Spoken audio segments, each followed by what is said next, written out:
오늘 우리에게 주시는 하나님의 말씀은 마가복음 10장 46절에서 52절까지 말씀입니다. 제가 말씀을 봉독하겠습니다.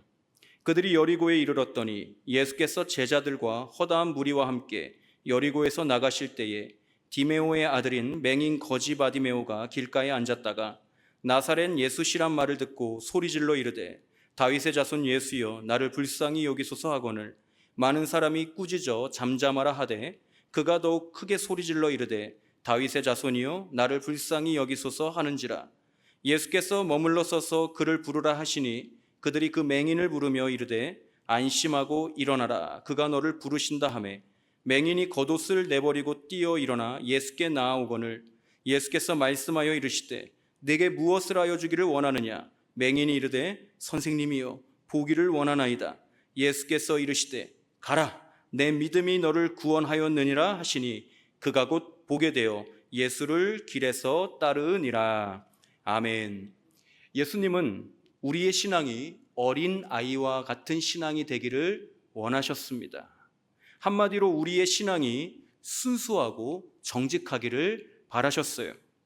꾸미지 않은 아주 솔직한 신앙이기를 원하셨습니다. 계산하지 않는 나의 이득을 위해 재지 않는 신앙을 우리 예수님은 당신의 자녀들에게 요청하셨어요. 예수님이 마태복음 18장 3절에서 이렇게 말씀하십니다. 이르시되 진실로 너희에게 이르노니 너희가 돌이켜 어린 아이들과 같이 되지 아니하면 결단코 천국에 들어가지 못하리라 라고 말입니다. 예수님이 이 땅에 오셔서 천국 복음을 전하셨습니다.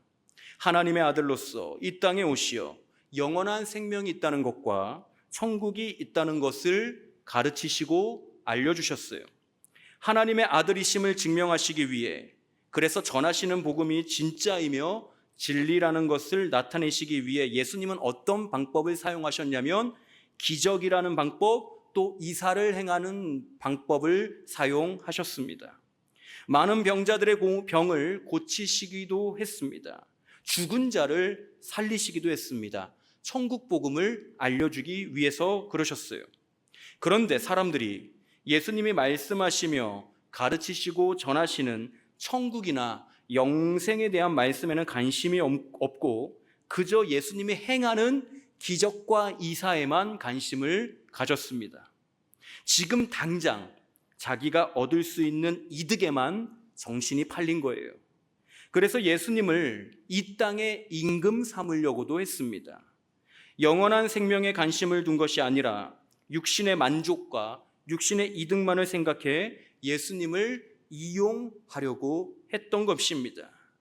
계산하면서 예수님을 섬기고 따르고 이것저것 재면서 예수님의 말씀을 자기 식대로 판단하고 자기 멋대로 해석했던 거예요. 그런 자들에게 예수님이 말씀하시길 어린아이와 같지 않으면 결단코 천국에 들어가지 못할 것이라고 강하게 말씀하십니다.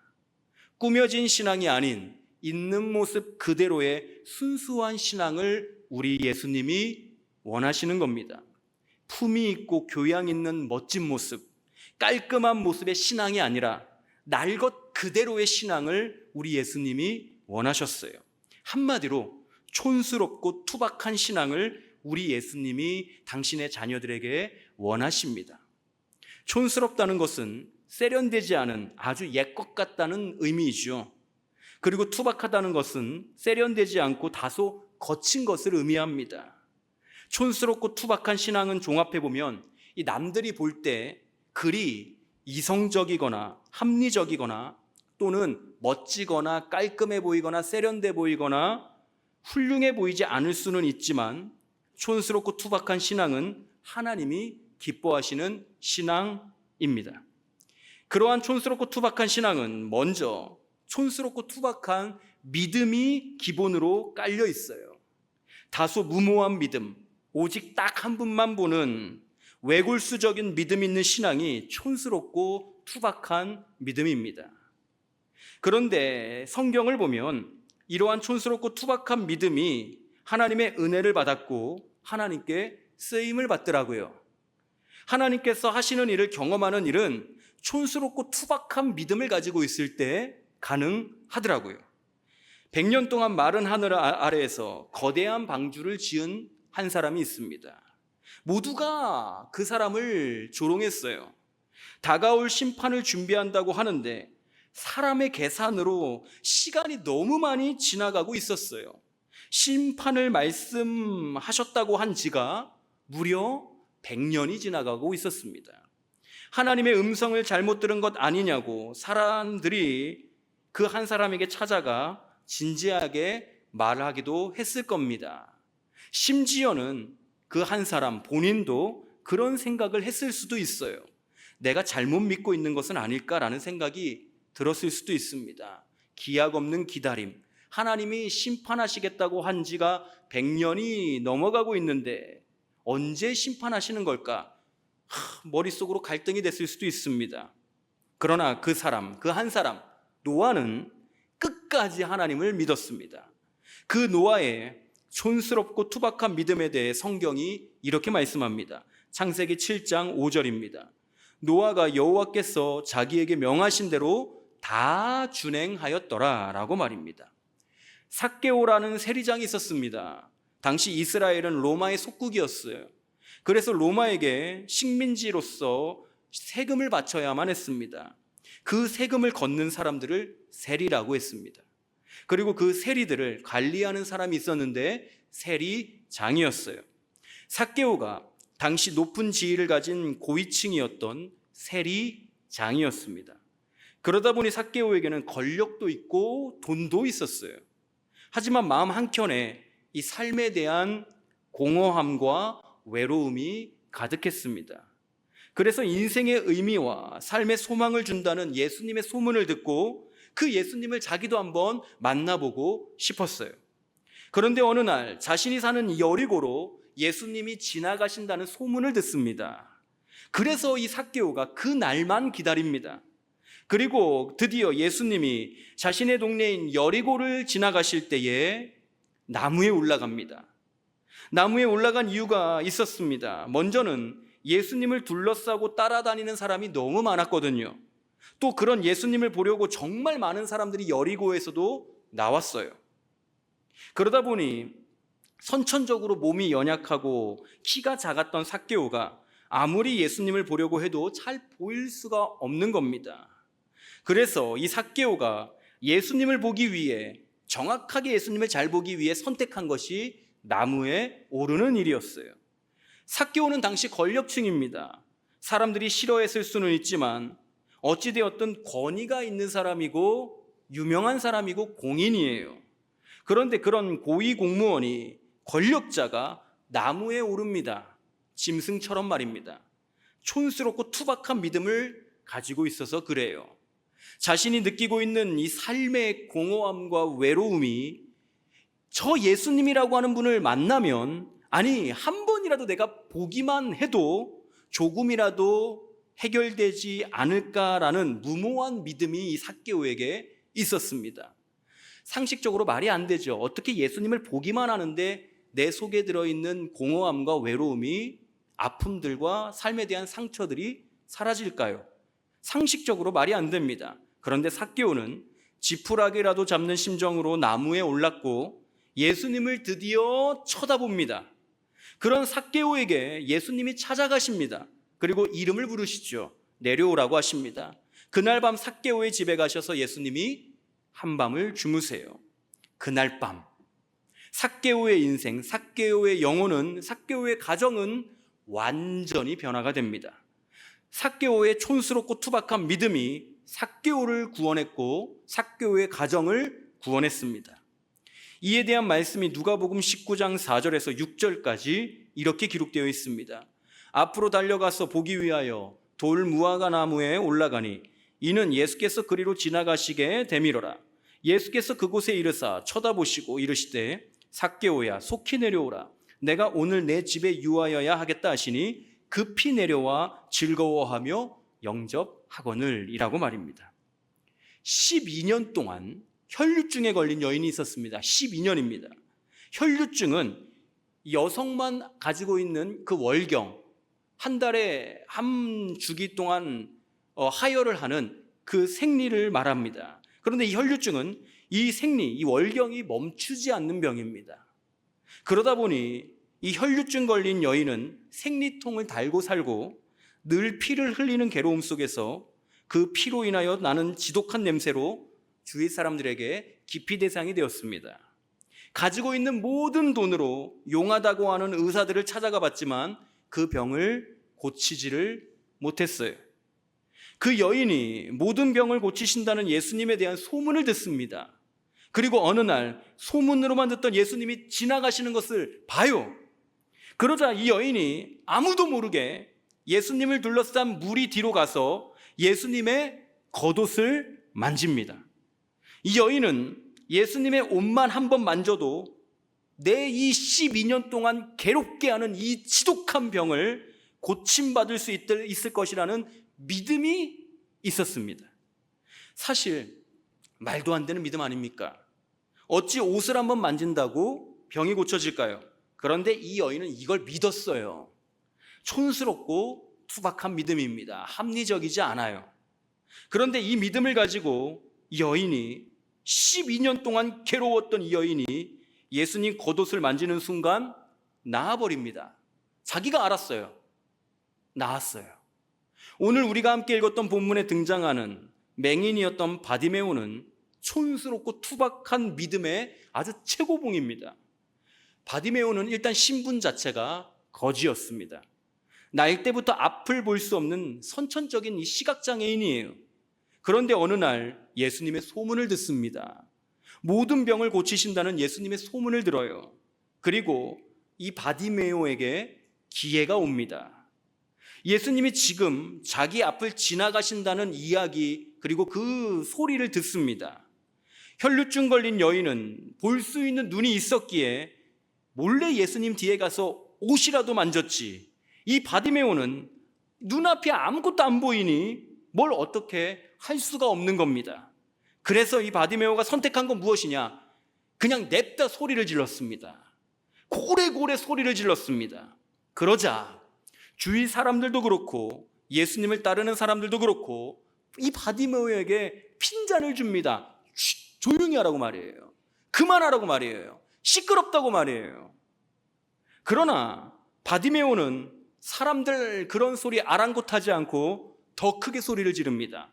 그에 대한 말씀 마가복음 10장 47절과 48절 이렇게 기록되어 있습니다.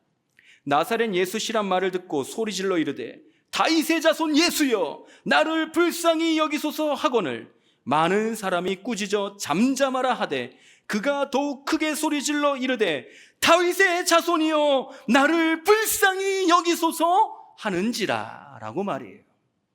예수님께 구하는 태도가 굉장히 촌스럽고 투박합니다. 어찌 보면 불손해 보이기도 해요. 어찌 예수님한테 소리를 지릅니까? 고함을 칩니까? 그런데 그러한 어찌 보면 굉장히 무모해 보이는 바디메오의 이 믿음을 예수님이 보시고 바디메오를 부르십니다. 그리고 바디메오에게 너 뭐 원하냐? 라고 했더니 보기를 원합니다. 그 한 소리 한마디에 예수님이 그의 눈을 뜨게 해주시죠. 이 바디메오라고 하는 이름의 뜻은 먼저는 성경에 기록되어 있는 바와 같이 디메오의 아들이라는 뜻입니다. 바디메오, 디메오의 아들이라는 뜻이에요. 그런데 이 디메오라고 하는 이름의 뜻은 히브리어로 타메라고 하는 단어인데 이 타메라는 단어의 뜻은 정결하지 못하다, 부정하다라는 뜻입니다. 한마디로 바디메오라는 이름 자체가 어떤 이름이냐면 부정한 자라는 거예요. 부정한 사람, 깨끗하지 못한 자라는 겁니다. 그런데 이 부정한 사람이 예수님이라면 지금 자기에게 깨끗함을 주실 수 있는 분이라는 것을 굳게 믿었습니다. 아무도 그렇게 생각하지 않았거든요. 바디메오는 원래 부정하게 태어났고 이름도 그러니 그냥 저렇게 부정하게 살다가 안 보이면서 살다가 불쌍하게 살다가 거지처럼 살다가 죽을 인생이라고 여겼고 모든 사람들이 다 그렇게 생각했습니다. 심지어는 바디메오 자기 자신도 말이에요. 그러나 바디메오는 기회가 왔을 때 예수님을 붙듭니다. 말도 안 되는 촌스럽고 투박한 믿음, 부정한 자기가 정해질 수 있다는 믿음으로 예수님을 찾아요. 그리고 바디메오는 예수님 앞에 서게 되고 눈을 뜨고 정함을 받습니다. 깨끗해졌어요. 우리도 원래 죄인이었습니다. 죄로 인하여 멸망하고 영원히 파멸하여 지옥에 가게 될 존재가 우리였어요. 사탄의 손에 놀아날 수밖에 없는 가련한 존재, 비참한 존재가 우리였습니다. 그러나 하나님은 이런 우리를 불쌍히 여기시고 사랑하시어 아들 예수님을 이 땅에 보내시고 십자가에 못 박아 피 흘려 죽게 하셨습니다. 그리고 그 예수님이 십자가에서 흘리신 피와 물이 나의 죄를 씻었다고 믿고 예수님의 죽음이 나 때문이라고, 내 죄 때문이라고 믿으면 그 믿음으로 죄가 완전히 처리될 수 있도록 은혜를 베푸셨습니다. 합리적인 것을 좋아하는 세상 사람들은 이러한 믿음을 우습게 여깁니다. 구원받을 수 있는 이러한 예수님을 믿는 믿음을 단순한 종교의 교리로 하찮게 취급하여 믿지 않습니다. 그러나 우리는 촌스럽고 투박한 믿음으로 오늘도 우리의 신앙을 지켜냅니다. 날 구원하신 분은 오직 예수님이라는 믿음으로 내 영혼을 지킵니다. 마치 어린아이와 같이 단순하게 그리고 순수하게 예수님을 믿습니다. 젖된 아이가 엄마 품에 있으면 제일 안전하다고 믿는 것처럼 말입니다. 갓난아기는 계속 울다가도 엄마가 안아주면 혹은 젖을 물리면 울음을 그칩니다. 이러한 순수한 믿음, 아이와 같은 믿음, 젖된 아이가 엄마 품에 안겨 있는 것과 같은 하나님께 붙어 있는 그 믿음, 촌스럽고 투박한 믿음에 대해 다윗은 시편 131편 2절에서 이렇게 고백을 합니다. 실로 내가 내 영혼으로 고요하고 평안하게 하기를 젖된 아이가 그의 어머니 품에 있음 같게 하였나니 내 영혼이 젖된 아이와 같도다 라고 말입니다. 촌스럽고 투박한 믿음을 가진 사람들의 특징은 그의 기도도 굉장히 촌스럽고 투박하다는 거예요. 촌스럽고 투박한 믿음을 가지고 있으니 내뱉는 기도도 우아하고 품이 있고 멋지고 신사처럼 하는 게 아닙니다. 아주 촌스럽고 투박하게 기도하는 거예요. 뭔가 세련되고 품이 있게 기도하는 것이 아니라 떼쓰면서 울고불고 하는 어린아이와 같이 기도한다는 겁니다. 어린아이들이 뭘 사달라고 할 때 한 5살, 6살 되면 아이들이 부모에게 무엇을 사달라고 조를 때 이렇게 조르는 아이 보셨습니까? 어머니, 아버지, 제가 이것을 사고 싶은데 한 번만 허락해 주신다면 이것을 오랫동안 가지고 놀 테니 한 번만 사주시면 대단히 감사하겠습니다. 이런 아이가 있습니까? 아니에요. 울고불고 떼를 씁니다. 사줘, 제발 좀 사줘.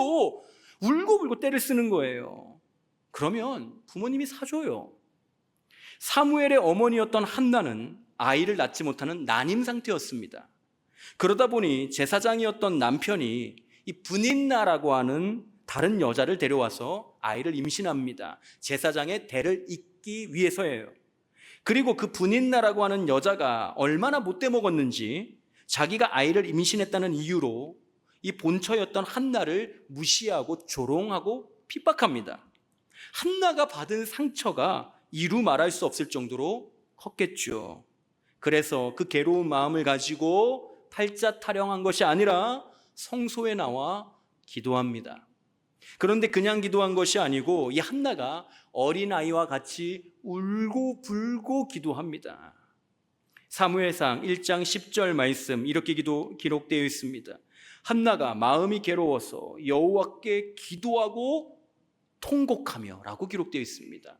한나가 마음이 괴로워서 여호와께 기도하고 라고 끝났다면 제가 이 말씀을 주목하지 않았을 거예요. 그런데 기도하고 통곡하며 라고 하는 이 동사가 기록되어 있어요.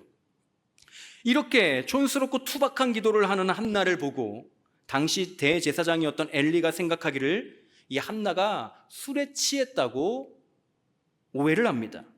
그 정도로 한나가 정말 촌스럽고 투박하게 기도를 했습니다. 엘리가 혀를 쯧쯧하며 불편해할 정도로 말이에요.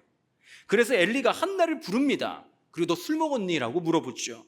그랬더니 한나가 그게 아니라 하나님께 내 심정을 토해내며 기도했다고 엘리에게 말을 합니다. 눈물 범벅이었겠죠. 엘리에게 말하는 그 순간에도 말입니다. 그에 대한 말씀 사무엘상 1장 13절과 15절 이렇게 기록되어 있습니다. 한나가 속으로 말하매 입술만 움직이고 음성은 들리지 아니하므로 엘리는 그가 취한 줄로 생각한지라.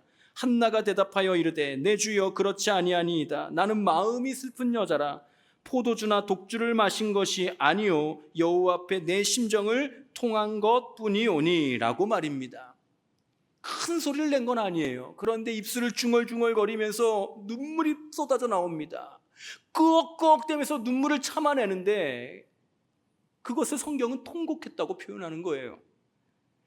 예레미야 선지자는 유다가 죄로 인하여 하나님의 징벌을 받는 것에 대하여 예언하며 하나님의 마음과 주시는 말씀을 백성들에게 전했던 선지자예요.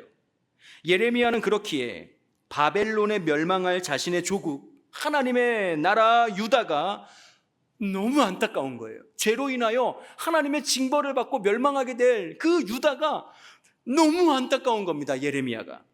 그래서 하나님의 심판을 받는 유다를 위해 하나님의 백성들을 위해 울면서 부르짖으면서 기도합니다. 하나님의 선지자가 울고 불며 통곡하며 촌스럽고 투박하게 기도해요. 예레미야 9장 10절 말씀 이렇게 말씀합니다. 내가 산들을 위하여 울며 부르짖으며 광야 목장을 위하여 슬퍼하나니 이는 그것들이 불에 탔으므로 지나는 자가 없으며 거기서 가축의 소리가 들리지 아니하며 공중의 새도 짐승도 다 도망하여 없어졌음이라.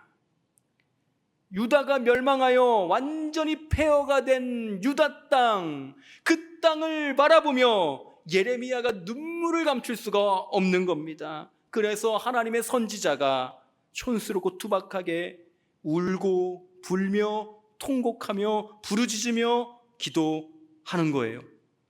바울과 실라가 복음을 전하다가 감옥에 억울하게 갇힙니다.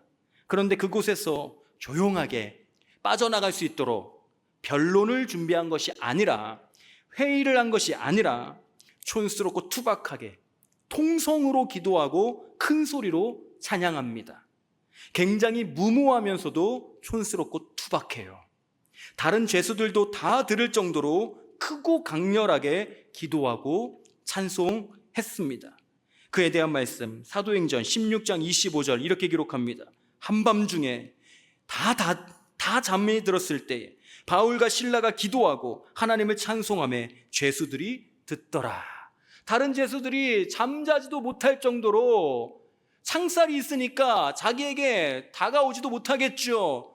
너 그만하라고 소리쳤을 줄은 몰라도 못 막았던 겁니다. 창살이 막아줬던 거예요. 바울과 실라가 신이 나게 기도합니다. 울면서 기도합니다. 찬양합니다. 고래고래 통성으로 하나님 앞에 감사하며 간구하며 기도하고 찬양해요. 바울 사도가 복음을 전하다가 유대인들의 살인 위협을 받고 피해 있었습니다. 그런데 바울이 성령의 이끌림에 순종하여 유대인들이 우글거리는 예루살렘에 들어가고자 마음을 먹어요. 모두가 말렸습니다. 거기 지금 들어가면 당신 죽습니다. 우리랑 좀 더 같이 신앙생활 합시다. 우리에게 좀 더 많은 말씀을 가르쳐 주세요. 바울 선생님, 예루살렘에 가면 당신 죽습니다. 예수님처럼요. 라고 사람들이 다 말렸어요. 그런데 바울은 기도의 응답을 받고 예루살렘에 들어가려고 작정을 했습니다. 그런 바울을 위해 어쩔 수 없이 동력자들이 바울을 보내줍니다. 그런데 바울을 예루살렘에 보내주기 전에 무릎을 꿇고 바울을 위해 기도하는데 그 장소가 어디냐면 바닷가예요. 해변입니다. 품이 있는 모습은 아니죠. 어디 공간에서 품위 있게 몸에 손을 얹고 기도해 준 것도 아니고 다 같이 손을 잡고 기도해 준 것도 아닙니다. 바닷가예요. 밖에서 바닷가에서 수십 명이 무릎을 꿇고 기도하는 모습을 상상해 보면 그리 세련된 모습은 아닙니다. 촌스럽고 투박한 기도예요. 그에 대한 말씀 사도행전 21장 5절에 이렇게 기록되어 있습니다. 이 여러 날을 지낸 후 우리가 떠나갈새 그들이 다 그 처자와 함께 성문 밖까지 전송하거늘 우리가 바닷가에서 무릎을 꿇어 기도하고 라고 말입니다. 옛날 구약 시대에 이스라엘 백성들은 성전에 올라갈 때마다 노래를 불렀어요. 하나님을 찬송했습니다. 그중 이런 노래를 불렀습니다. 시편 126편 6절입니다. 성전에 올라가며 이렇게 노래합니다. 울며 씨를 뿌리러 나가는 자는 반드시 기쁨으로 그 곡식단을 가지고 돌아오리로다 라고 말입니다. 여기서 씨를 뿌리는 것에는 다양한 해석을 할 수 있습니다. 오늘 설교의 주제로 해석을 해보자면 믿음을 가지고 기도하는 자는 반드시 하나님이 응답하신다는 거예요. 그런데 그냥 씨를 뿌리는 게 아니죠. 말씀을 보니 그냥 기도하는 게 아니에요. 울며 씨를 뿌립니다. 울며 기도하는 거예요. 촌스럽고 투박하게 씨를 뿌리고 촌스럽고 투박하게 기도하는 거예요. 하나님의 백성은 이런 존재입니다. 울면서 신앙생활하는 존재예요. 울면서 씨를 뿌리는 존재예요. 울면서 기도하는 존재, 울면서 찬양하는 존재가 우리 그리스도인 하나님의 자녀라고 하는 거예요. 저는 8살 때 어머니를 따라 처음 교회를 나갔습니다. 모태신앙이 아닙니다. 그렇게 처음 나갔던 교회 교단이 어디였냐면 순복음 교단이었습니다. 그러다 보니 초등학생인데도 불구하고 방언받으라고 그렇게 목사님들이 머리에 손을 얹고 기도해 주셨습니다. 얼마나 머리를 흔들어대는지 어린 나이에 이게 맞나라는 생각을 했었어요. 그러다 보니까 초등학생인데도 불구하고 많은 찬양, 뜨거운 찬양, 불같은 성령을 구하는 찬양과 기도를 많이 했었죠. 불길 같은 성신여 간구하는 우리에게, 이게 옛날 가사예요. 제가 이제 설교를 쓰다가 옛날 기억을 하면서 썼더니 요즘에는 가사가 바뀌었죠. 불길 같은 성신여, 하여튼 이렇게 좀 바뀌었는데, 예전에는 불길 같은 성신여 간구하는 우리에게 지금 임하셔서 영광 얻다 내소서, 이런 찬양이었어요. 그런데 이렇게 느리게 안 불렀다고요. 초등학생인데도 불구하고 불길 같은 성신 이렇게 불렀었어요. 정말 뜨겁게. 그리고 참 피 흘리신 예수의 사랑 안에서, 이런 찬양 초등학생인데도 불구하고 신나게 불렀었습니다. 기도하면서 말이에요. 아주 어린 나이부터 통성 기도를 했어요. 그러다 보니 기도할 때마다 목이 쉴 정도로 부르짖으며 기도했었습니다. 눈물 콧물 다 쏟아가면서 기도했어요. 그때 생각해보니 참 많은 은혜가 있었고요. 예수님을 인격적으로 만났었습니다. 촌스럽고 투박한 기도를 하는 어린아이와 같은 저를 하나님이 불쌍히 여겨주셨고 어린 나이일 때부터 은혜를 베푸셨어요. 점점 나이가 들수록 하나님 앞에서 어른인 척하려고 하는 제 모습을 봅니다. 굉장히 부끄러운 모습, 못난 모습이에요. 기도할 때 사람 눈치 보질 않나, 찬송하거나 기도할 때 눈물 흘리는 것을 창피해하지를 않나. 하나님은 어린아이와 같은 신앙을 원하시는데 자꾸 저는 하나님 앞에서 어른처럼 행동하려고 하는 못난 모습일 때가 굉장히 많더라고요. 촌스럽고 투박한 기도를 하나님이 들으셨다는 것을 분명히 알고 경험했음에도 불구하고 자꾸 그 일을 옛날 일로 치부하고 추억으로 치부하고 있지 않은지 제가 한번 진지하게 돌아봅니다.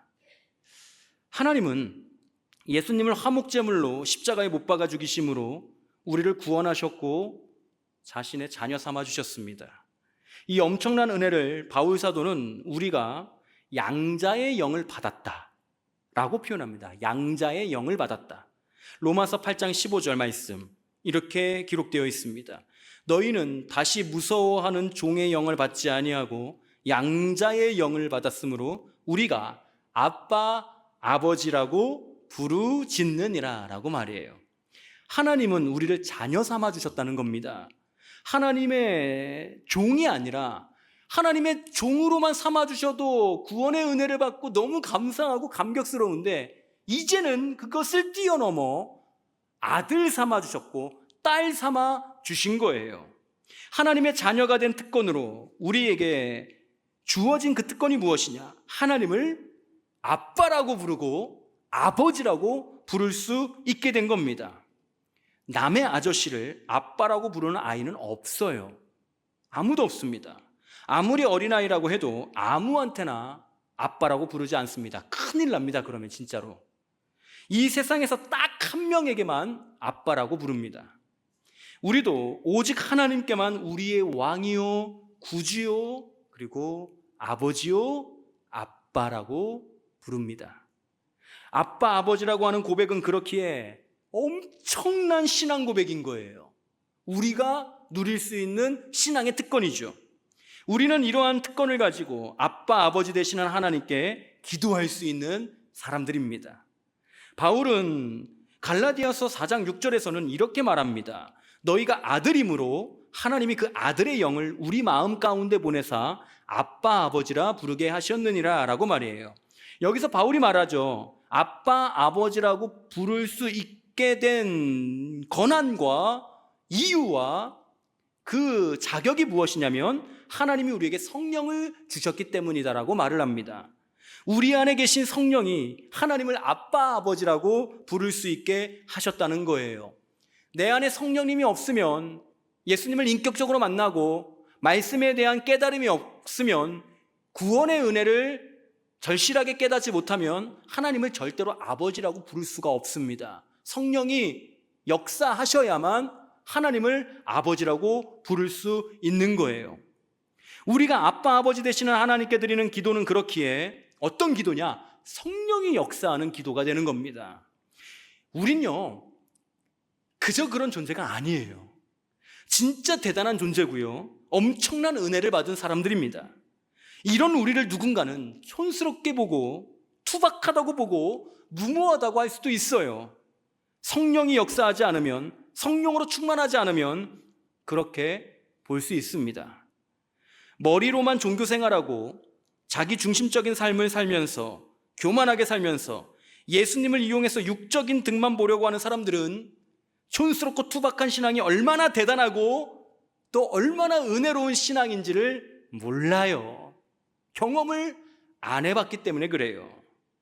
우리 촌스럽고 투박한 믿음으로, 그렇게 촌스럽고 투박하게 기도하는 신앙으로 어린아이와 같이 순수하고 정직하게 하나님께 나아가기를 소망합니다. 하나님이 오늘도 우리 삶을 보시고 우리의 마음을 헤아리고 계십니다. 그리고 우리를 불쌍히 여기시며 이 험악한 세월을 살아내며 믿음을 지키는 자기 자녀들을 굽어 살피십니다.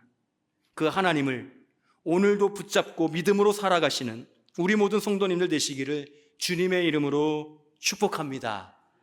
또한 남들이 뭐래도 내가 하나님을 믿는 믿음으로, 내가 하나님을 사랑하는 만큼 찬양하고 부르짖으며 기도하는 어린아이와 같은 순수하고 정직한 우리 모든 성도님들 되시기를 주님의 이름으로 다시 한번 간절히 축복합니다. 기도하겠습니다.